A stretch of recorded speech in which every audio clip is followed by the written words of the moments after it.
Hey everybody, today I want to talk about how to sneeze properly.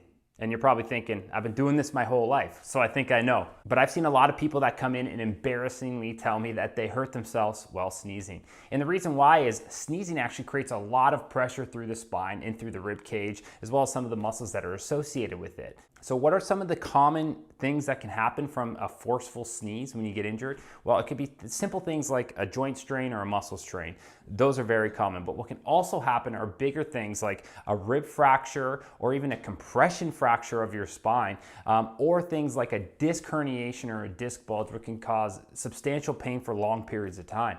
So what are 3 things that you can do when you sneeze to make sure you're protecting your back as much as possible? Number 1 is when you feel that sneeze coming on, we have a few seconds to prepare ourselves. One of the best things you can do is actually stand up so your body's in a good neutral position, or if you're seated at a desk, you can actually roll your pelvis forward so you set the foundation of your low back and your mid back and sneeze in an upright posture.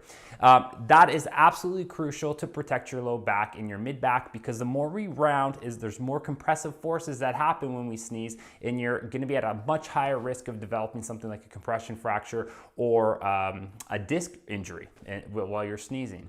Number 2 is avoid the rollover. So for the same reasons why we just discussed in number 1, is if you sneeze and you have a follow through on your sneeze because it's so forceful and you come forward, avoid that at all costs. Just like what we talked about, you're going to be in a position of compromise through there. So try to stay upright and you should be good.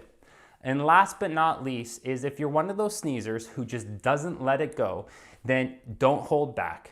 It's a natural thing. Let it go. Get the pressure out of your system. If you sneeze and try to hold it in, you're just making it a lot worse and a lot harder on your body. So next time you sneeze and when you feel it coming on, take that split second to think about being in a good position. You're going to lower your risk, and there'll be way less likelihood that you're going to come and see me and tell me that you injured yourself while having a sneeze.